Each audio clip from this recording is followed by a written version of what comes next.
For 40 years, the most powerful force in your portfolio wasn't the Fed, or earnings, or artificial intelligence. It was people. Billions of new workers who quietly flooded into the world economy, and almost nobody named them. Here's the whole thesis, stated plainly. That flood of workers held down wages, inflation, and interest rates, while asset prices floated higher on the cheapest money in history. Now a whole industry online will tell you the opposite story. That aging means collapse, that the system is breaking. As usual, the scary version sells the best.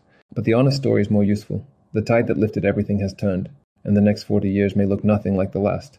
Not a collapse, a reversal. So let's do this honestly. What the wave was, how it became cheap money, why it's reversing, and what it means for your money. This is not financial advice. It's a clearer way to think about the decades ahead. Let's get into it. Start with the wave almost no one was watching, and just how enormous it really was. It began in 1978, when China started opening to the world. By 2010, China's labor force had swelled to 774 million, up from 640 million in 1990, the workshop of the planet.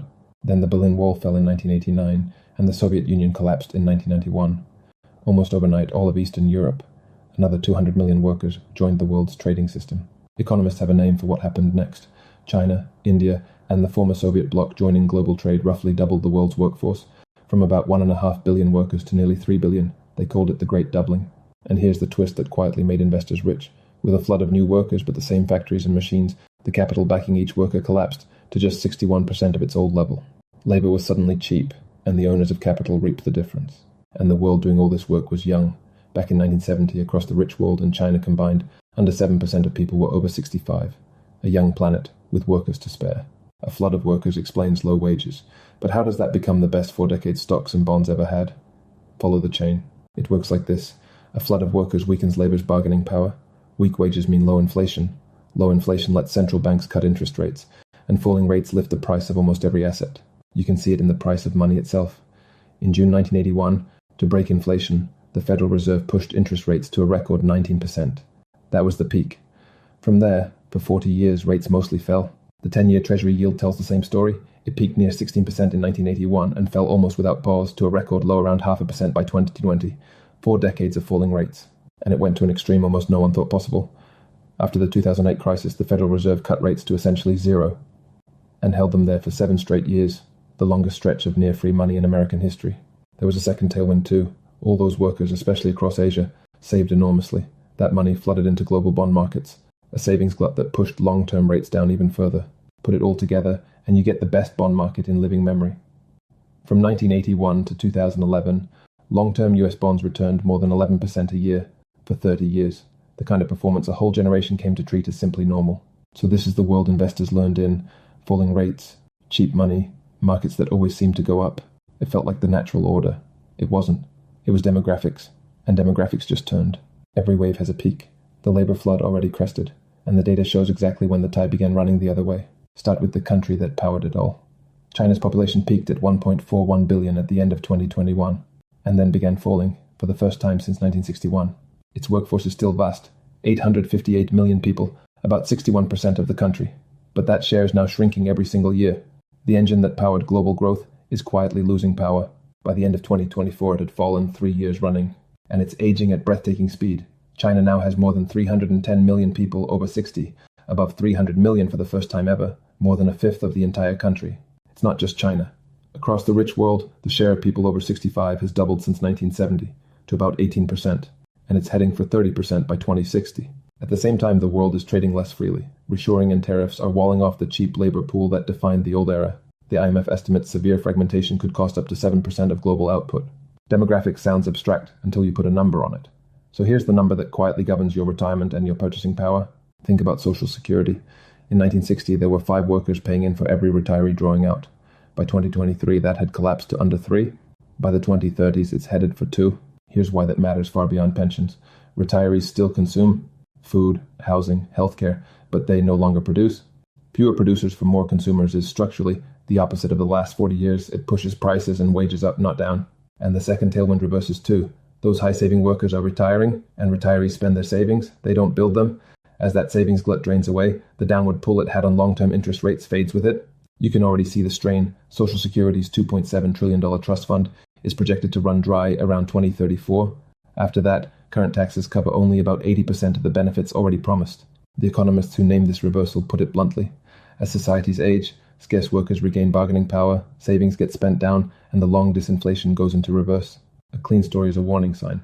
So before you bank on any of this, here's everything that could prove it wrong. Start with the biggest challenge, Japan. It aged before anyone. Its workforce peaked back in 1995. And yet it got decades of deflation, not inflation. Aging didn't push its prices up, it pushed them down. And Japan aged at a speed the world had never seen. Going from 7% over 65 to 14% took Japan just 24 years, a shift that took France more than a century. If aging was simply inflationary, Japan should have been the warning. It wasn't. One reason aging might not be inflationary: machines. As workers grow scarce, economies automate. The fastest aging countries already run far more robots per worker than the United States does, and the link is real, not a coincidence. Economists find that aging alone explains close to half of why some countries automate faster than others. Scarce workers don't just raise wages. They summon the machines, and there are more offsets. Automation and AI can stand in for missing workers. Older people are working longer. In rich countries, employment among the over 55s jumped from 48% to 66% in just 20 years. And the young world is still growing, because demographics is uneven. While the rich world shrinks, sub-Saharan Africa will add more than 600 million working-age people by 2050, the largest increase of any region in history. India keeps growing into the 2060s. It isn't one tide, it's many. And step back far enough, and even the growth runs out. The United Nations now expects the world's population itself to peak around 2084 at just under 10.5 billion, and then begin to fall. The age of more people is ending. So this is not destiny. Demographics sets the slow current beneath the surface. It shapes the regime over decades. It does not predict any single year. Anyone who sells you certainty here is selling something that doesn't exist. You can't change the tide, but you can stop assuming it still runs the way it did when the rules in your head were written. Remember why this matters. The era that taught us rates always fall wrote a one-time event. The working age population of China and Eastern Europe leapt from 820 million to over 1 billion in a single generation, while the rich world barely moved. That cannot happen twice.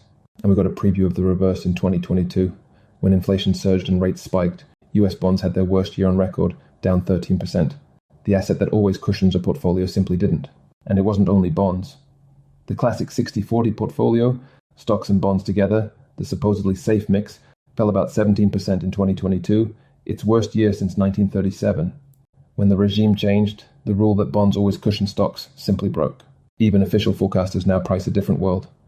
The Congressional Budget Office expects long-term interest rates near 4% for years to come, well above the roughly 2% average of the 2010s. Higher for longer isn't a scare story, it's the base case. So what do you actually do? Nothing dramatic. The honest takeaway isn't a trade, it's a question. The last 40 years were powered by a tailwind that is now reversing. So ask yourself, is my plan built for the world that was, or the world that's arriving? The point isn't to predict the next 40 years, it's to stop assuming they'll look like the last. Stay diversified, question the long-run averages, and don't bet everything on a single regime. And to be clear, none of this is financial advice. It's a framework for thinking. If this gave you the honest version of a story, usually sold with fear, follow Market Minute.